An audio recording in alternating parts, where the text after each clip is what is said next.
All right, well, it's a hot one today, and I thought it'd be a good idea to go ahead and make a full video. I had started actually making a video almost a month ago. This is just a week after 4th of July, and obviously it's pretty hot. And not quite a month ago, I decided to take a challenge of seeing if I could charge the AC unit on my dad's 77.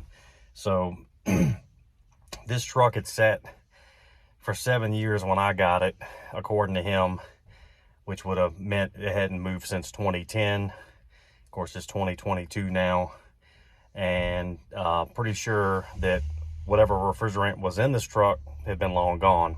So a lot of folks will be like, don't try to charge it, change the lines, do this, do that, put a new dryer on. I know. And you'll hear me talk about that in a couple video clips that I'll show that I made, the other week. But usually this wouldn't have bothered me as much, even because freon up until the last year or so had actually been relatively cheap, at least the 134A. He thinks he had converted this one, and when I say converted, he hadn't changed any of the hoses. I know they use different O-rings, which is probably why this won't last.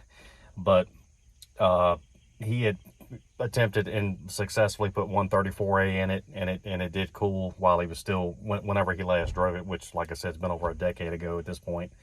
So anyway, I decided I'll go ahead and buy some freon. Now, freon, I used to be able to go on Amazon and buy 3 or 4 cans for maybe $5 a piece, no problem. Now you go to Advance Auto Parts or O'Reilly's, and they want, I was in there the other day, and the guy was buying some, and I want to say it was over $15 for just a little 12-ounce can.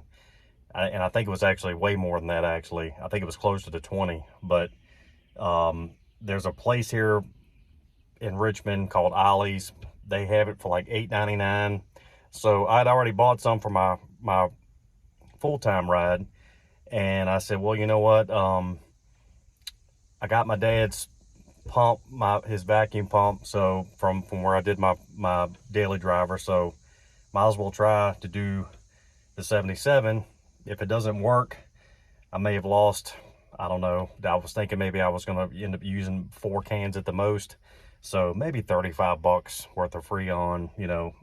It's not going to kill me, and if it doesn't work, it doesn't, and if it does, then hey, I just fixed my air conditioning for about $35. So what I'm going to do now is basically show you kind of what I did up until you see the videos kind of cut in where I'm actually putting the vacuum on the system, and then actually putting the freon in the system. And then I think I only took maybe 2 or 3 videos of the process, but I'll show you how I got there, and then we'll kind of wrap up, and I'll tell you some of the things, kind of the downfalls that I had and so forth, and then we'll see where we're at now, almost a month later, if it still works or not.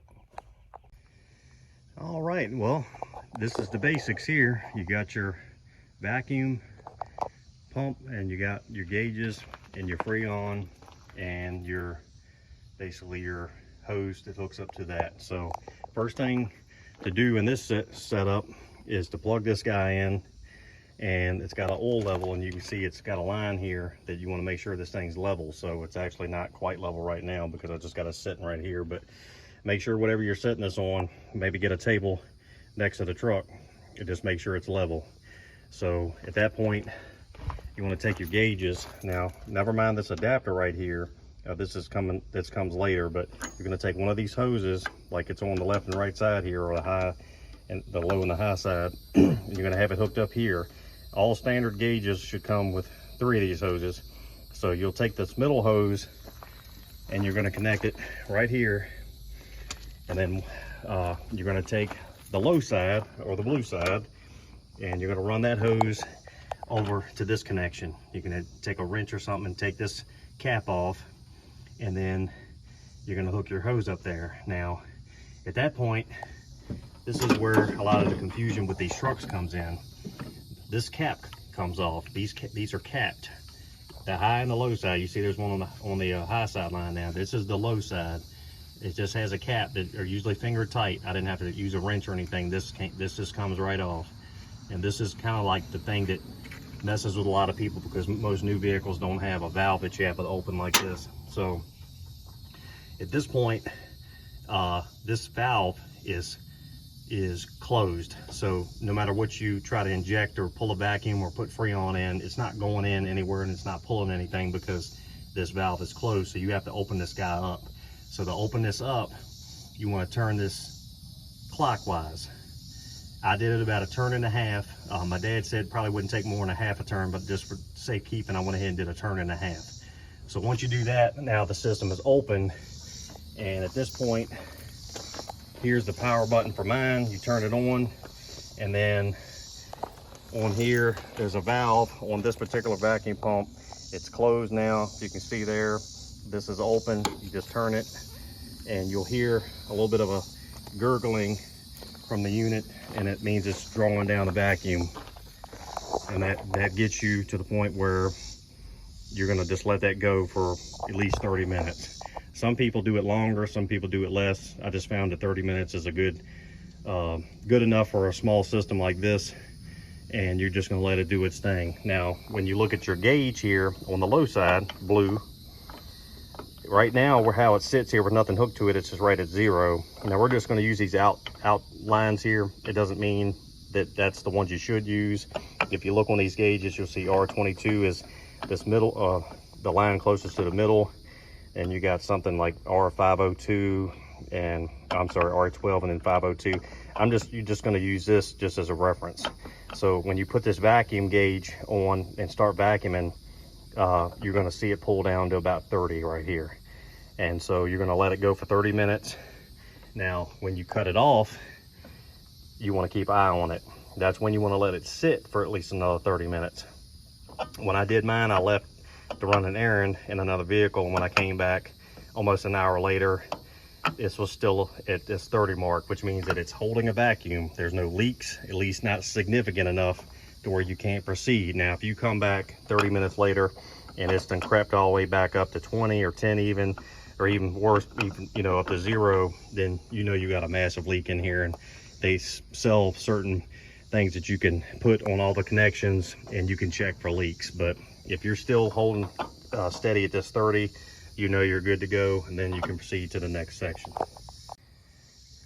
All right, at this point, you're gonna leave the low side cable or the hose from here to here connected. You're not gonna fool with anything on that side. And I guess I should have said this if I didn't say it earlier. You wanna make sure that this valve is closed. At least for this next step. It's going to be open when you run the vacuum. So let me rewind on that. I should have probably said this earlier, so hopefully you watch the whole video so you catch this. When you're pulling the vacuum, obviously you want this open,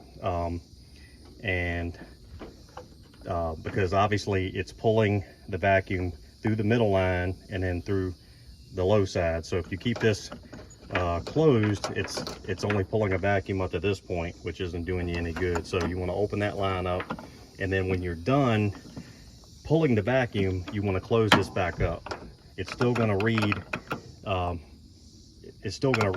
where it's reading, but you just want to close this. And the reason for that is you're going to take the hose that you had hooked up to this middle line going to the pump, and you're going to disconnect it, and you're going to put this adapter on. Now you got to buy these adapters at like Advanced or O'Reilly, somewhere like that, to sell these for, they sell them for like old and new vehicles all in one kit. I can't remember if I got mine at one of these local stores, if I got it on Amazon, but this is the size connection for newer vehicles. This, matter of fact, if you pop in the hood on anything new, this is what the connection is going to look like. It's not going to look like one of those.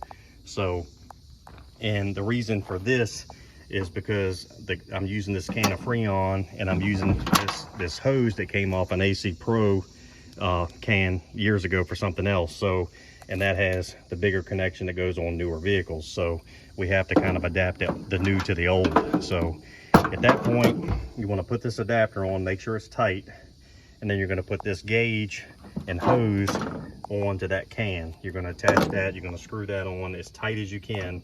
And then the first time you pull this trigger, it's going to puncture that can, and you'll be able to hear it kind of come out, to the end here, but it won't, nothing's going to come out of this end hose until you actually connect it here. So at that point, attach this to the can, and then take this as just a plunger style, and then it just pushes on, make sure it's on there firmly. And now we're at the point where we're ready to actually start putting freon in the truck. All right, so you're gonna go ahead and get in the truck. You're gonna start it. You're gonna put the air conditioning all the way to high, or you're gonna put the air conditioning on and you're gonna put the fan all the way to high. And at that point, we're ready to rock and roll. Now keep in mind, the hotter the day, the better the freon's probably gonna flow, because this stuff, when you start introducing it into the system, this can's gonna get very cold. And the warmer you can keep this can, the better it's gonna flow. So at this point, you still have the low side connected there. You have the truck running, you have the can connected to the middle. You're ready to pull the trigger and you're ready to start introducing the freon. So I'll tell you what I did. I'm not saying it's right, but this is what I end up doing. A fellow online that's been doing these for a long time on these old trucks claims that I guess aerosol freon, or the gaseous freon, is what is preferred when you inject into these older compressors. They don't like liquid. Now when you inject the freon with the can upright, it's going in as a gas, and when you turn these upside down, it injects as a liquid. Now that when I did that to my daily driver, I was done in like 10 minutes. So, but that's a newer vehicle. So I decided to try it upright and just do it by gas. And personally, it was taking forever. I must have sat here for 5 minutes and it didn't even feel like half of it had went in. And this is only a 12-ounce can, and I've got at least 3 of these I know I needed to put in. So at some point after about 10 minutes of that, I just decided to turn the can upside down, and I'm telling you, it's much quicker. Now, whether it's harmful to the compressor, I don't know long term. If you think it is, or if you know, please put a comment down below. But anyway, I went ahead and did that for the 3 cans. When I got about 2 cans in fully, I went in and checked the truck, and I already could tell it was much more comfortable. You could tell the air was actually blowing cool. Wasn't cold yet, but it was cool. So I went ahead and put another full can in, and by that point, it felt really good inside the truck. So, and then of course, probably after the second can, you could really see the sweat coming up on this connector here. So I knew something good was happening at that point. So once I got about 3 cans in, I think I added just a little bit more, and I was looking at this gauge here, and it was kind of somewhere just past halfway on the filled green side, and it was also reflecting that on the gauge, and you'll see that in the video. It was just above 40 when I kind of stopped putting freon in, and at that point I just decided to stop.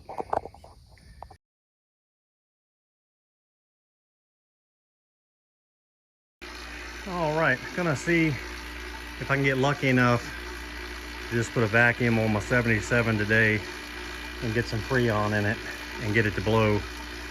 Hadn't been charged in probably 10 years. I can hear the collective groan. You know, you should have replaced this, you should have replaced that. Oh, you're putting 134A in it. You should have changed all the hoses. You know, they use different O-rings, the whole thing. I get it, I get it. This is just for people that want to maybe take a stab at it. Unfortunately, freon is higher than it has been the last couple of years. Of course, everything is higher right now than it was the last couple of years. But there's a place in town that sells 12-ounce cans for $8.99 a can. So if I have to put like 3 cans of this stuff in, maybe 3.5, I mean, we're talking about 25, 30 bucks. I can live with that. So anyway, I got the vacuum pump on it now, and I wanted to show you some stuff. I'm hoping you can hear this. If for some reason it's too loud when I play it back later, I'll re-record it once the pump is off. But currently we're drawing down to about, on the low side here, I'm just using the very outer numbers here. It's probably not the freon type or refrigerant type, but you can see down here we're pulling about 27 on the gauge, and basically I've got the middle of the gauges. These are some old gauges my dad gave me years ago. These things are probably 30 years old, but they still work. But the middle one here is going to the pump, and then the low side here, which is the blue, they're much better color coordinated these days, like the ones from Harbor Freight. But the low side here is connected here. Now I've got the original compressor on my truck. So you have this line, and then you got this line. Now this top one is the low pressure side, and you can tell that because it's got the much bigger hose, whereas the high pressure side has a smaller hose. And if anybody knows anything about pressure, that makes sense, because the bigger the hose, the less the pressure. So the one thing I didn't realize yesterday when I did this is that you have to unscrew this cap off the end here, and then there's a valve that you have to open up. Now it's kind of opposite of the way you would expect, but you actually have to turn it counterclockwise to open it up, because if you don't open this valve up when you go to either charge or even put a vacuum on, you're not actually putting a vacuum on anything. You're just basically pulling vacuum off that connector, and that's it. So I turned this about a turn and a half to make sure it was good and open. My dad said it probably wouldn't take no more than a half a turn, but I went ahead and did it about a turn and a half counterclockwise. I'm sorry, clockwise. And then went ahead and fired up the pump, and we're currently actually down to 30 now. So I'm gonna let this go for about 20-30 minutes, and then I'm gonna cut it off, and then we're gonna see if that stays there, or if there's a leak. Obviously I'm gonna lose vacuum. So we're gonna see here. There's where I'm at up until this point, and if it does hold a vacuum, then of course we got some freon here. This is the stuff I've been buying, and I know this stuff works because I put it in my daily driver 2 weeks ago, and it worked great. I had one of my connectors had a leak on it, and so I had to replace the connector, and then I put a vacuum on it, and I only had to put like a can and a half of refrigerant back into that, and it's blowing great. So I've got, I think, about 3.5 cans of this stuff, so I should have plenty for the truck. So, and then of course whenever you're using one of these guys like you use on newer cars, you got to get you one of these adapters. So what I'll do is I'll put this, you see it's got a Schrader valve right there, also has one right there. So when I screw this, what I'm going to end up doing is I'm going to put this on the middle connection of those gauges, and then I'm going to hook up that, put that directly on here, and then inject through the gauges and through the low side. The reason I'm not hooking this directly to the truck with this is where that top connection is, at least on my truck, it's right here, and if you put that adapter on, you can't get to the end of it because of the high side connection. So I just did a compromise, and I'll put it on here, and then I'll inject just like you would if you're working on like your house air conditioning, and I'll push it through the middle like that. So we'll see. I'm hoping it works. We're gonna find out. I got another 10 minutes or so to let that do its thing, and then we'll see if she holds. All right, well, I just had to make a 45-minute run just to do an errand, and I just looked at the gauge, and it's still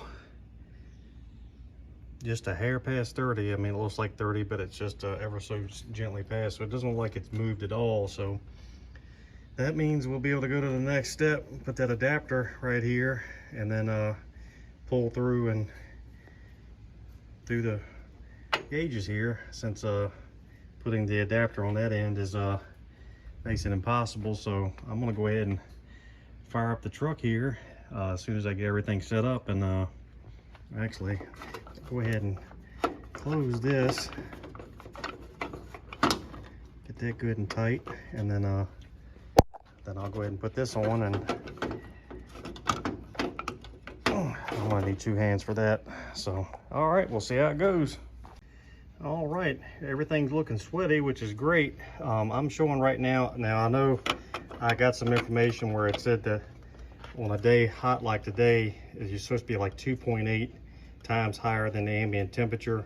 Probably 90 degrees today, so that'd be 180 plus 45, which would be like 225. So, but I don't know if it's worth it. This hose is bad. You can see it's in bad shape, so I need to replace this hose. But on the low side, at least right now, it's you know, it was around 40 when I was done, and as you can see, she's sweating, and the inside of the cab was actually getting cool. So what I want to do is I'm gonna go ahead and close this valve before I remove that cable, and then I'll take all this off, put everything back, and then I'm gonna take this thing for a drive and see how she does driving. But sitting here idling, she was cooling the cab down great. From as hot as it is, especially under this hood, and then getting back in the truck, it was very comfortable in there. So I did have to fix the hose.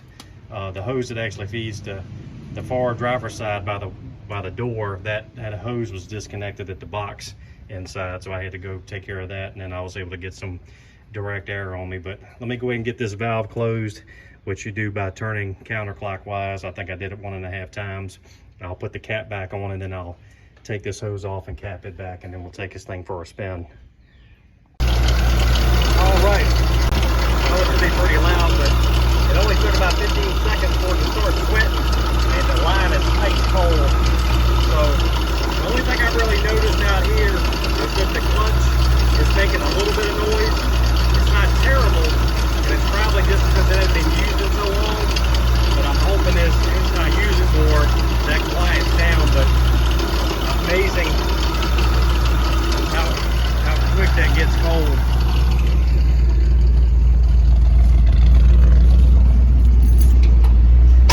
It's even more incredible to hop in a 77 F-150 and feel cold air like this blowing on you. It's just amazing.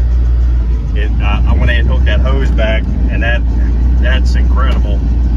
That is absolutely incredible. So anyway, as you can tell, I'm still in the driveway just idling. I think that's from what I understand about my daily driver, which the compressor on that is on the very bottom of the motor. That one won't start cooling until you drive it down the road for at least a few minutes. This one here sitting in the driveway blowing ice cold air, which I think is really just a difference in the placement of the compressor. So absolutely incredible. All right, well, that's really about it. If anybody has any questions, put them down below. Like I said, I'm not an air conditioning expert. I know the basics. I know what I can do to kind of get me from point A to B. Sometimes things work, sometimes they don't. I really think, you know, some of this is luck, that I don't have a massive leak somewhere. From what I understand, the 134A is the reason that you need to change the hoses, because the O-rings that are on these older trucks aren't really made for the type of freon, because they're so much different than from one to the next. But for me, honestly, if I could charge this once a summer and drive it, and maybe add a little bit near the end of the summer, I mean, that works for me.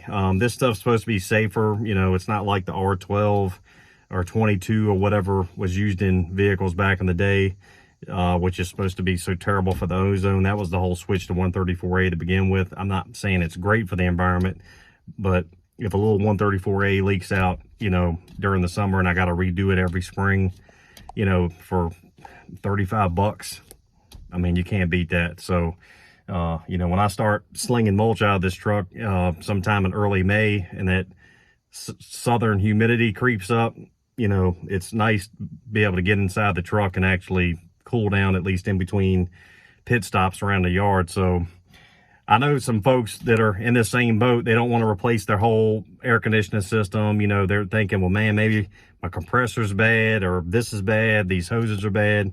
You know, if you just want to take a stab at it, spend, you know, 30, 40 bucks. You might have to spend some money on gauges unless, you know, somebody can loan you a pair. But really, you saw what I was using, you know, 30-some-year-old gauges. You do need the adapter in this situation. I actually tried putting the adapter on the low side and hooking the can directly to the low side, but because that connection on mine is on the bottom of the hose under the truck, the low side connection, when I put the adapter on, I could not get the hose from the or from the gauges hooked up. There wasn't enough room. It was actually hitting the high side because it was just too long. So that's why I ended up putting the adapter on the middle of the gauges and just injecting the freon through that, because that's generally when you take it to a air conditioning service repair, they're going to have a bigger can of that, and they're going to do it the same way. They're going to run it right through the middle hose and insert it like I did. So I hope there's no confusion with the valve. That's the major deal that you have to be careful with. I think a lot of guys hooked freon up and they're like, man, it's not working, you know, it's not taking any freon. But unless you open that valve, the freon's not going anywhere. It's just going to go all over the truck. It might end up coming out the end of the hose because it has nowhere to go. So just keep that in mind. If you have any questions, like I said, put it down below. I'll be glad to answer it. I'm not an engineer. I'm just a pretend engineer. So if you know, I'll try to help you best I can. I'm usually very quick to reply. So if you have any questions, just let me know. And y'all try to stay cool this summer and take care of yourselves, and we'll catch you on the next one.